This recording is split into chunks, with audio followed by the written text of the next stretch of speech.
ಪಟ್ಟಣದ ಪ್ರಮುಖ ಬಡಾವಣೆಗಳಲ್ಲಿ ಅವೈಜ್ಞಾನಿಕ ಮನೆಗಳ ನಿರ್ಮಾಣ, ಕೈಗೆಟಕುವ ಹಾಗೆ ಹಾದು ಹೋಗಿರುವ ಕರೆಂಟ್ ತಂತಿಗಳು, ದಾರಿಯಲ್ಲದೆ ರಸ್ತೆಯಲ್ಲಿ ಚರಂಡಿ ನೀರು, ಚಾಲಕನ ನಿಯಂತ್ರಣ ತಪ್ಪಿ ರಸ್ತೆ ಬದಿಯ ಮರಕ್ಕೆ ಕಾರು ಡಿಕ್ಕಿಯಾದ ಪರಿಣಾಮ ಕಾರಿನಲ್ಲಿದ್ದ 5 ಗಂಭೀರ ಗಾಯ. ವೈದ್ಯರ ನಿರ್ಲಕ್ಷ್ಯಕ್ಕೆ ಬಾಣಂತಿ ಬಲಿ, ಆಸ್ಪತ್ರೆ ಎದುರು ಸಂಬಂಧಿಕರ ಆಕ್ರೋಶ. ವೈದ್ಯರ ನಿರ್ಲಕ್ಷ್ಯಕ್ಕೆ ಬಾಣಂತಿ ಬಲಿ, ಚಿಂತಾಮಣಿಯಲ್ಲಿ ತಡರಾತ್ರಿ ಹೈಡ್ರಾಮಾ. ನಗರದ ಪ್ರಸಿದ್ಧ ಕೇಶವ ಅಕಾಡೆಮಿಯ ಸಂಸ್ಥಾಪಕರು ಹಾಗೂ ಖ್ಯಾತ ಡ್ಯಾನ್ಸ್ ಮಾಸ್ಟರ್ ಆಗಿರುವ ಕೇಶವ್ ಅವರು ಈ ಬಾರಿಯ ಬೇಸಿಗೆ ಶಿಬಿರದಲ್ಲಿ ಮಕ್ಕಳಿಗೆ ವಿಶೇಷವಾಗಿ ಈಜು ತರಬೇತಿಯನ್ನು ನೀಡುತ್ತಿದ್ದಾರೆ.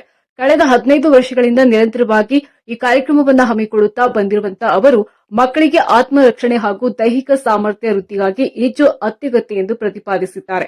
ಬೇಸಿಗೆಯ ರಜಾ ದಿನಗಳಲ್ಲಿ ಮಕ್ಕಳು ಕೆರೆ, ಕುಂಟೆಗಳಿಗೆ ಹೋಗಿ ಅನಾಹುತಕ್ಕೀಡಾಗುವುದನ್ನು ತಪ್ಪಿಸಲು ಕೇಶವ್ ಅವರು ಸುರಕ್ಷಿತವಾದಂತಹ ಬಾವಿಗಳಲ್ಲಿ ಮಕ್ಕಳಿಗೆ ಈಜು ಕಲಿಸುತ್ತಿದ್ದಾರೆ. ನುರಿತ ತರಬೇತುದಾರರಾದ ಮೇಲ್ವಿಚಾರಣೆಯಲ್ಲಿ ಮಕ್ಕಳಿಗೆ ಟ್ಯೂಬ್ ಹಾಗೂ ಇತರ ಸುರಕ್ಷಿತ ಪರಿಕರಗಳನ್ನು ಬಳಸಿ ತರಬೇತಿ ನೀಡಲಾಗುತ್ತಿದೆ.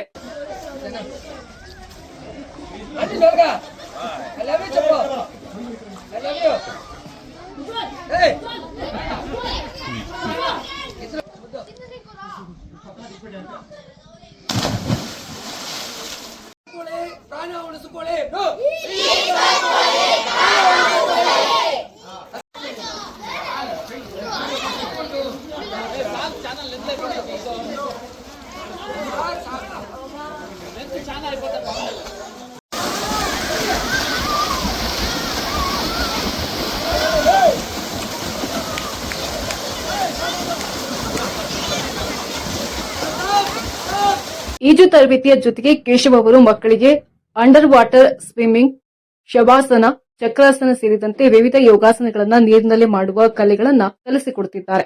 1 ತಿಂಗಳ ಈ ವಿಶೇಷ ಶಿಬಿರದಲ್ಲಿ ಸುಮಾರು 60 ರಿಂದ 100ಕ್ಕೂ ಹೆಚ್ಚು ಮಕ್ಕಳು ಭಾಗವಹಿಸುತ್ತಿದ್ದು, ಬೆಂಗಳೂರು ಮತ್ತು ಕೋಲಾರ ಜಿಲ್ಲೆಯ ವಿವಿಧ ಭಾಗಗಳಿಂದಲೂ ಮಕ್ಕಳು ಆಗಮಿಸುತ್ತಿರುವುದು ವಿಶೇಷವಾಗಿದೆ.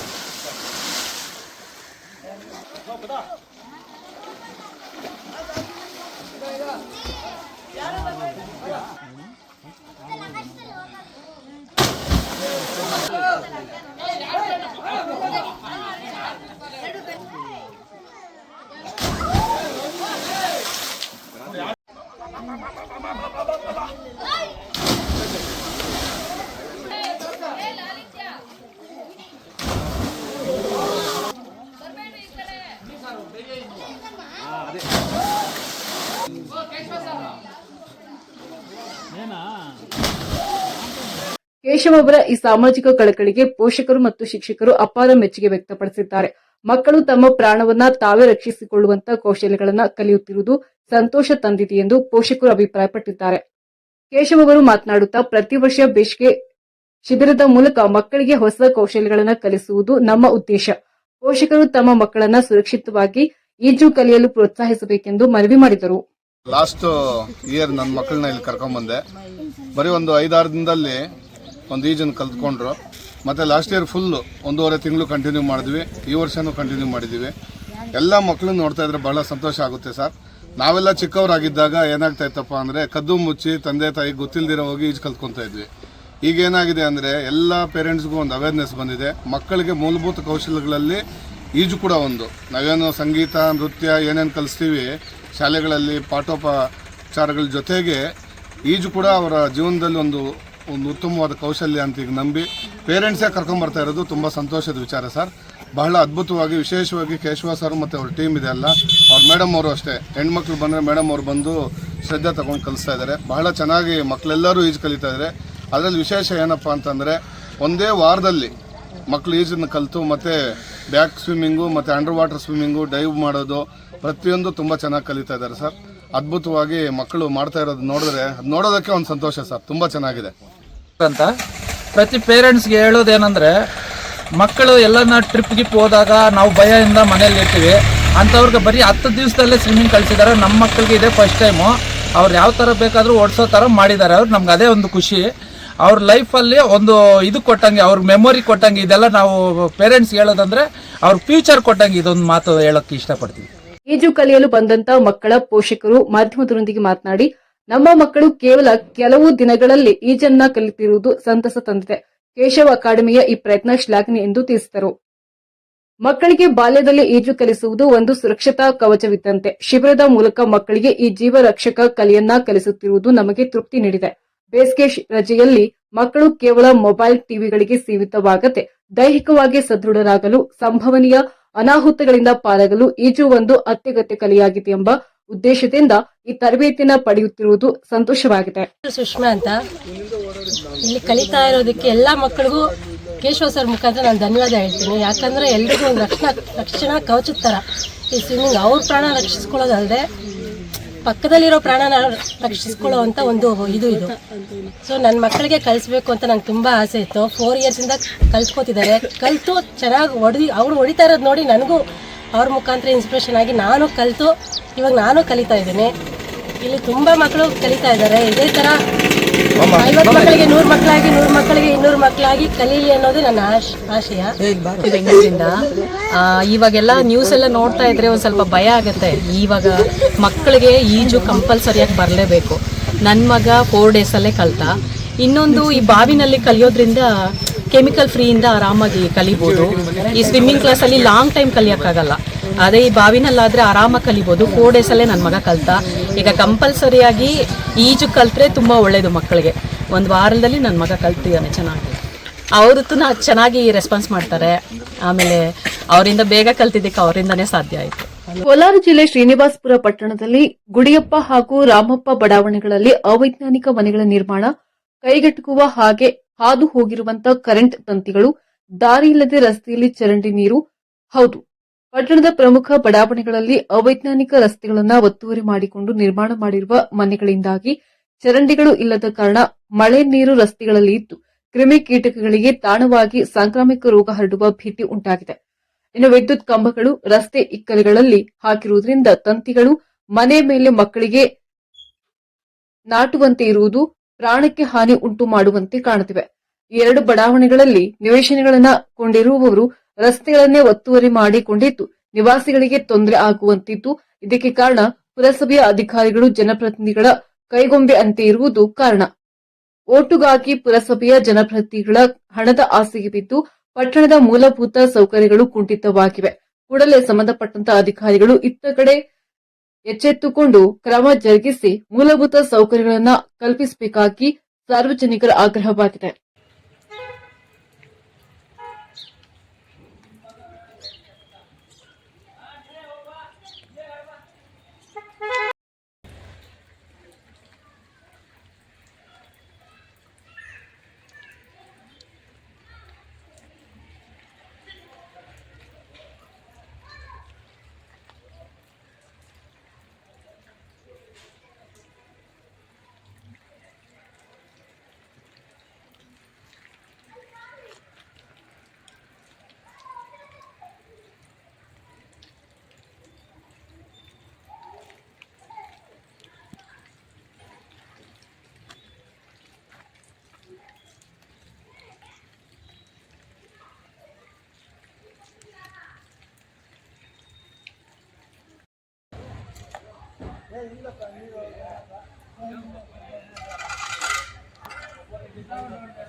ಇದು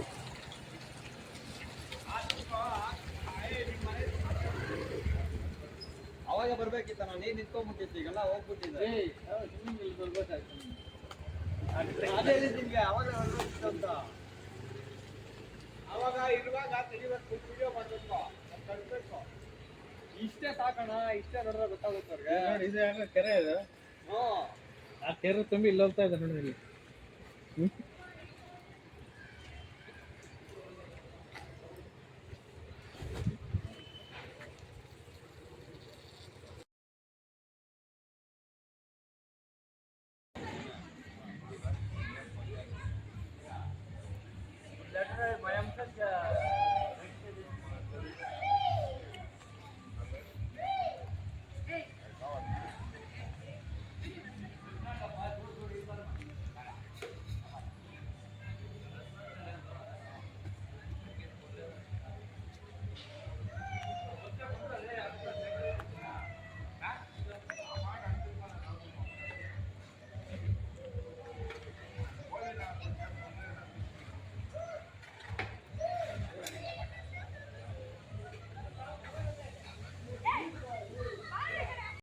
ಚಾಲಕನ ನಿಯಂತ್ರಣ ತಪ್ಪಿ ರಸ್ತೆ ಬದಿಯ ಮರಕ್ಕೆ ಕಾರು ಡಿಕ್ಕಿ ಹೊಡೆದ ಪರಿಣಾಮ ಕಾರ್ನಲ್ಲಿದ್ದ 5ವರಿಗೆ ಗಂಭೀರ ಗಾಯಗಳಾಗಿದ್ದು.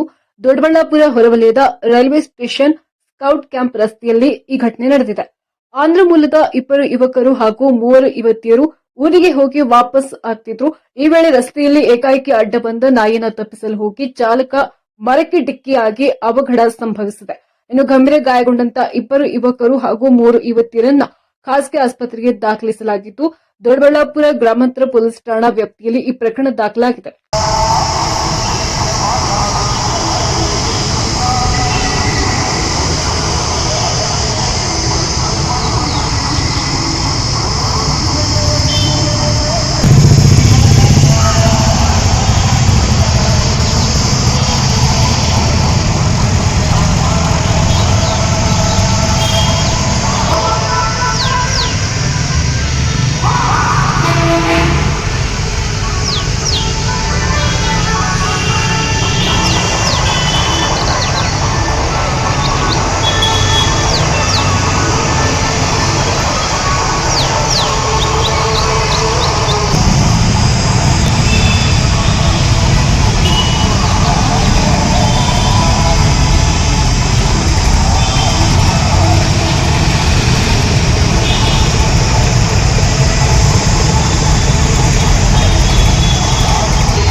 ವೈದ್ಯರ ಎಡವಟ್ಟಿನಿಂದಾಗಿ 2 ತಿಂಗಳ ಹಿಂದೆಯಷ್ಟೇ ಮಗುವಿಗೆ ಜನ್ಮ ನೀಡಿದ್ದ ಬಾಣಂತಿಯೊಬ್ಬರು ದಾರುಣವಾಗಿ ಸಾವನ್ನಪ್ಪಿರುವ ಘಟನೆ ಚಿಂತಾಮಣಿ ನಗರದ ಸರ್ಕಾರಿ ಮಹಿಳಾ ಮತ್ತು ಮಕ್ಕಳ ಆಸ್ಪತ್ರೆಯಲ್ಲಿ ನಡೆದಿದೆ.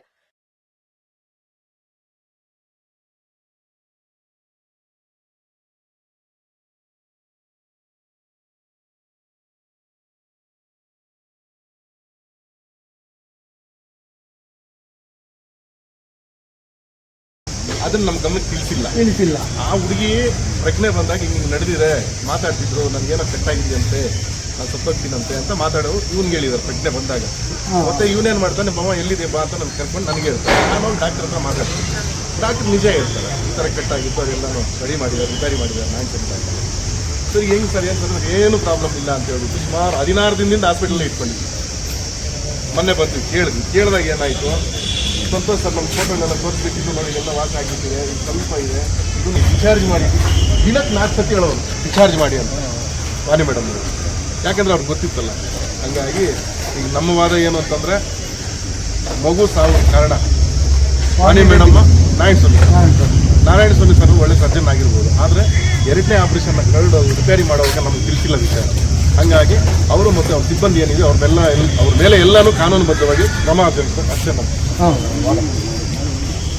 ಚಿಂತಾಮಣಿ ತಾಲೂಕಿನ ಬಟಲಹಳ್ಳಿ ಗ್ರಾಮದ ಓಬಳೇಶ್ ಎಂಬುವರ ಪತ್ನಿ ನರ್ಮದಾ ಮೃತಪಟ್ಟ ದುರ್ದೈವಿಯಾಗಿತ್ತು. 2 ತಿಂಗಳ ಹಿಂದೆಯಷ್ಟೇ ಗಂಡು ಮಗುವಿಗೆ ಜನ್ಮ ನೀಡಿದ ನರ್ಮದಾ ಅವರಿಗೆ 2 ಮಕ್ಕಳಿದ್ದಾರೆ. ಇತ್ತೀಚೆಗೆ ಕುಟುಂಬ ನಿಯಂತ್ರಣ ಶಸ್ತ್ರಚಿಕಿತ್ಸೆಗೆ ಒಳಗಾಗಿದ್ದ ಅವರು 2 ತಿಂಗಳ ಹಿಂದೆಯಷ್ಟೇ ಆಸ್ಪತ್ರೆಯಿಂದ ಬಿಡುಗಡೆಯಾಗಿದ್ರು. ಆದರೆ ಶಸ್ತ್ರಚಿಕಿತ್ಸೆಯಾದ ಜಾಗದಲ್ಲಿ ಅತಿಯಾದ ನೋವು ಕಾಣಿಸಿಕೊಂಡ ಹಿನ್ನೆಲೆ ಶನಿವಾರ ರಾತ್ರಿ ಮತ್ತೆ ಆಸ್ಪತ್ರೆಗೆ ದಾಖಲಾಗಿದ್ದು, ಆದರೆ ಚಿಕಿತ್ಸೆ ಫಲಕಾರಿಯಾಗದೆ ಆಸ್ಪತ್ರೆಯಲ್ಲಿ ಸಾವನ್ನಪ್ಪಿದ್ದಾರೆ. ಮತ್ತೆ ಇವರು ಅವ್ರ ಯಜಮಾನ್ರು ಏಕೆ ಊಟ ಕೊಡಲಿಲ್ಲ, ಏನಾಗಿದೆ ನಾರಾಯಣ ಡಾಕ್ಟರ್ ಹೇಳಿರೋದು. ನಾರಾಯಣ ಸ್ವಾಮಿ ಡಾಕ್ಟರ್ ಏನ್ ಹೇಳಿದ್ರು? ಹಿಂಗೆ ಪ್ರಾಬ್ಲಮ್ ಆಗಿದೆ, ಕರಿ ಕಟ್ ಮಾಡಿದ್ದಾರೆ, ಊಟ ತಿನ್ನ ಕರಿ ಕಟ್ ಮಾಡಿದ್ದಾರೆ, ಅನ್ನನಾಳನ್ನ ಕಟ್ ಮಾಡಿದ್ದಾರೆ ಅಂತ.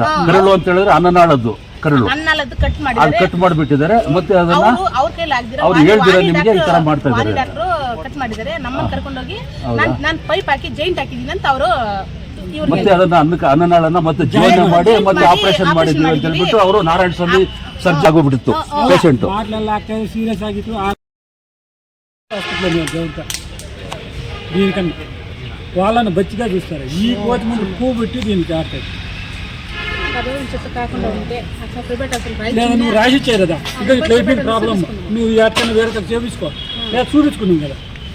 లేదు మేము అన్నీ బాగా చేసేసినాము, మేము నీట్గా చేసేసినాము, చేసేసినాం నారాయణ డాక్టర్ పక్క వీళ్ళంతా స్కానింగ్ చూపిస్తుంటే స్కానింగ్ రాసేది ఒప్పుకోదు.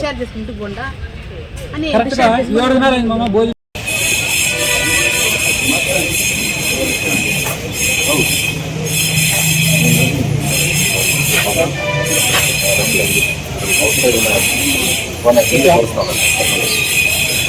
ವೈದ್ಯರ ನಿರ್ಲಕ್ಷ್ಯವೇ ಈ ಸಾವಿಗೆ ನೇರ ಕಾರಣ ಎಂದು ಕುಟುಂಬಸ್ಥರು ಗಂಭೀರವಾಗಿ ಆರೋಪಿಸಿದ್ದಾರೆ.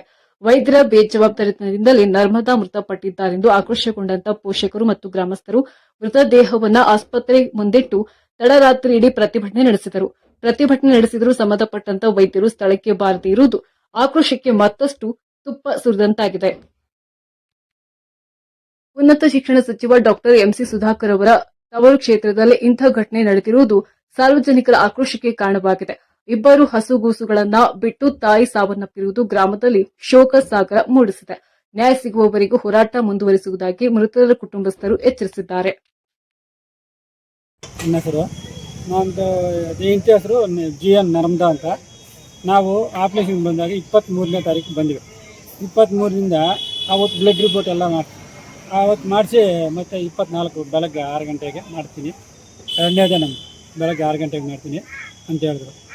ಸರಿ ಅಂತ ನಾನು ಇಲ್ಲಿಗೆ ಬಿಟ್ಟು ಹೋದೆ 6 ಗಂಟೆಗೆಲ್ಲ. 6 ಗಂಟೆಗೆಲ್ಲ ಬಿಟ್ಟು ಹೋಗಿ ಮನೆ ಹತ್ರ ಹೋದೆ. ಕೆಲಸ ಮಾಡಿಕೊಂಡು ಇದ್ದೆ. 8:30 ಎಲ್ಲ ಮಾಡಿಬಿಟ್ಟವ್ರೆ. ಅದು ಅಷ್ಟೊತ್ತಿಗೆ ನಮ್ಮ ತಾಯಿ ಒಬ್ಬಳು ತೀರ್ಕೊಂಡು 10 ಗಂಟೆವರೆಗೆ ತೀರ್ಕೊಂಡಿತ್ತು. ಮತ್ತೆ ಫೋನ್ ಮಾಡಿದೆ, ಇನ್ಫೆಕ್ಷನ್ ಆಗಿದೆ, ಏನಪ್ಪ ಮಾಡೋದು, ಈ ಥರ ದೊಡ್ಡ ಆಪ್ರೇಷನ್ ಮಾಡಬೇಕಂತ. ಇನ್ನು ಬೇರೆ ಯಾವುದು ನಾನು ಪೇ ಕಟ್ ಆಗಿದ್ದು ಏನೂ ಹೇಳಿಲ್ಲ. ಇನ್ಫೆಕ್ಷನ್ ಆಗಿದೆ, ದೊಡ್ಡ ಆಪ್ರೇಷನ್. ಸರಿ ಮೇಡಮ್, ಇನ್ಫೆಕ್ಷನ್ ಆಗಿದೆ, ದೊಡ್ಡ ಆಪ್ರೇಷನ್ ಮಾಡಿ ಮೇಡಮ್, ಅಷ್ಟೇ ಆಗುತ್ತಾನೆ ಅಂತ ಕೇಳಿದೆ. ಆಯ್ತಪ್ಪ ಸರಿ ಅಂತ ಇಟ್ಬಿಟ್ರು. ಮತ್ತು ನಮ್ಮ ಹೆಂಡತಿ ನೋಡಿಕೊಂಡು ಹಂಗೆ ಇದ್ವಿ. ನಮ್ಮ ತಾಯಿ ತೀರ್ಕೊಂಡಿರ್ತೀವಲ್ಲ, ಅಲ್ಲಿ ಹೋಗಿದ್ದೆ. ಅಲ್ಲಿ ಕೆಲಸ ನೋಡಿಕೊಂಡು ಎಲ್ಲ ಆಗೋಯ್ತು. ಮಾಡ್ಕೊಂಡು ಮತ್ತೆ ಇಲ್ಲಿ ಬಂದೆ. ಆರಾಮಾಗಿದ್ದು ನಾನು ನೋಡಿಕೊಂಡು ಹೋದೆ. ಸಾಯಂಕಾಲ ಊಟ ತಗೊಂಡು ಬಂದೆ. ಅವ್ರಿಗೆ ಊಟ ಏನು 3 ದಿವಸ ಅಂದರು. 7 ದಿವಸ ಆಗಿದ್ದು ಊಟ ಕೊಟ್ಟಿಲ್ಲ. 7ನೇ ದಿವಸ ನಾನು ಡಾಕ್ಟ್ರ್ ಮೇಲೆ ನರ್ಸಿನ ಮೇಲೆ ಆವಾಜ್ ಹಾಕಿದ್ರೆ ನಾರಾಯಣ ಸ್ವಾಮಿ ಡಾಕ್ಟ್ರ್ ಬಂದು ಈಗ ನೋಡಿಕೊಂಡು ಏನಮ್ಮ ಚೆಂದಾಗಿದೆಯಾ ಅಂತ ನೋಡಿಕೊಂಡು ಏನೋ ಚೆಂದಾಗಿದ್ದೀನಿ ಅಂತ ಹೇಳಿದ್ರೆ ಅದು ನಾರಾಯಣ ಸ್ವಾಮಿ ಡಾಕ್ಟ್ರ್ ಹೋದರು. ಈ ನರ್ಸೊಬ್ರು ಎಲ್ಲ ಹೇಳವ್ರೆ ಒಳಗೆ ನಾನು ಬೈದಿದ್ದು ಎಲ್ಲ ಬೈಯವ್ರಿಗೆ. ಅಷ್ಟೊತ್ತಿಗೆ ಬಂದ, ಏನಪ್ಪ ಎಲ್ಲ ಅವ್ರ ಮೇಲೆ ಆವಾಜ್ ಹಾಕ್ದೆ ಅಂತ. ಇದು ಇದು ಪೇಗು ಕಟ್ ಮಾಡಿದ್ದಾರೆ, ವಾಣಿ ಮೇಡಮ್ ಅಂತ, ವಾಣಿ ರೆಡ್ಡಿ ಮೇಡಮ್ ಅವರು ಪೇಕ್ ಕಟ್ ಮಾಡಿದ್ದಾರೆ. ಪೇಕ್ ಕಟ್ ಮಾಡಿದೆ. ಮತ್ತೆ ನೋಡಿಕೊಂಡು ನಾನು ರೆಡಿ ಮಾಡಿದ್ದೀನಿ. ಈಗ ಅದೆಲ್ಲ ಪೈಪೆಲ್ಲ ಹಾಕಿದ್ದೀನಿ, ಆರಾಮಾಗೈತೆ. ಈ ಮೆಡಿಸಿನ್ ಎಲ್ಲ ಆಚೆಗೆ ತಗೊಂಡು ಬರೋ ಅಂತ ಎಲ್ಲ ಮೆಡಿಸಿನ್ ಎಲ್ಲ ಆಚೆಯಿಂದ ನಾನು ತಗೊಂಡು ಬಂದು ಕೊಡ್ತಾಯಿದ್ದೀನಿ. ಎಲ್ಲ ಹಾಕ್ತಾಯಿದ್ರು. ಮತ್ತು 10 ದಿವಸ ಆಯಿತು. 10 ದಿವಸ ಏನೂ ಹೇಳಿಲ್ಲ. 11 ಆಯಿತು. 14ನೇ ದಿವಸ ನಾನು ಇವರು ಏನಾದ್ರು ಸಂತೋಷ್ ಡಾಕ್ಟ್ರು ಇವರೆಲ್ಲರೂ ಆಯ್ತಪ್ಪ ಮಾತಾಡೋಣ ಬರ್ರಿ ಸಂತೋಷ್ ಡಾಕ್ಟ್ರಿಗೆ ಆಪ್ರೇಷನ್ ಆಗಿದೆ ಕಾಲಂತ. ಆಪ್ರೇಷನ್ ಕೋಲಾರ್ಗೆ ಹೋಗಿದ್ದೀನಿ. ಅಲ್ಲಿಂದ ಬರೋಕ್ಕೆ ಬುಧವಾರ ಬಂದು ಗುರುವಾರ ಬೆಳಗ್ಗೆ ನಾನು ಮೇಲೆ ಕರೆದು, ಏನಪ್ಪ ಇದೆಲ್ಲ ವಾಸಿ ಆಗಿದೆ, ಏನಂತ ಹೇಳಿದ್ರೆ ಭರೋಸಾ ಎಲ್ಲ ನಾವೇ ನೋಡ್ಕೊತೀವಿ, ಏನು ಪ್ರಾಬ್ಲಮ್ ಬಂದು ನಾವೇ ನೋಡ್ಕೊತೀವಿ, ಏನಪ್ಪ ಈಗ ಡಿಸ್ಚಾರ್ಜ್ ಮಾಡ್ಕೊಂಡು ಹೋಗ್ತೀವಿ. ಸರಿ ಸರ್ ಎಲ್ಲ ನೋಡ್ಕೊತಿರೋದು 10 ಜನ ಡಾಕ್ಟ್ರುಗಳು ಎಲ್ಲ ಹೇಳವ್ರೆ. ಈ ಡಿಸ್ಚಾರ್ಜ್ ಮಾಡ್ಕೊಂಡು ಮನೆಗೆ ಶುಕ್ರವಾರ ಸಾಯಂಕಾಲ ಹೋದೆ. ಶುಕ್ರವಾರ ಸಾಯಂಕಾಲ ಹೋಗಿ ಶನಿವಾರ ಬೆಳಗ್ಗೆ ಸಾಯಂಕಾಲ ಊಟ, ಭಾನುವಾರ ಬೆಳಗ್ಗೆ ಸಾಯಂಕಾಲ 8:30ಗೆಲ್ಲ ಊಟ ಮಾಡೋದು. ನಾವಿಬ್ಬರು ಮಾತಾಡ್ಕೊತಾ ಇದ್ವಿ. ಮತ್ತು 9:30ಗೆ ಸೊಂಟ ನೋವ್ತೈತೆ ಏನು ಮಾಡೋದು ಅಂತ, ಈ ಮಾಮೂಲಿ ಆಪ್ರೇಷನ್ ಮಾಡಿದ್ರೆ ನೋವ್ತಾ ಇರ್ತೇವೆ, ಅದು ಏನು ಪ್ರಾಬ್ಲಮ್ ಏನಿಲ್ಲ ಅಂತ ಹಂಗೆ ಇದ್ವಿ. ಮತ್ತು 10:30 ಮೇಲೆ 11 ಗಂಟೆಗೆ ಫುಲ್ಲು ನೋವು ಬಂತು. ಅಷ್ಟೊತ್ತಿಗೆ ನಮ್ಮ ಮಾಮ ಫೋನ್ ಹಚ್ಚಿಬಿಟ್ಟು ಆಂಬುಲೆನ್ಸ್ ಬಂದಿತ್ತು. ಆಂಬುಲೆನ್ಸ್ 11:30ಕ್ಕೆ వచ్చి ಆಂಬುಲೆನ್ಸ್ ಎತ್ಕೊಂಡು వచ్చి ಆ ಪಾತ ಹಾಸ್ಪಿಟ್ಲಿಗೆ ಹೋದ್ವಿ. పాత హాస్పిటల్కి పోయేబట్టి లోపలికి ఎత్తుకుంది, నేను గాడీలో అందరూ వచ్చి లోపలికి తోసుకొని పోయి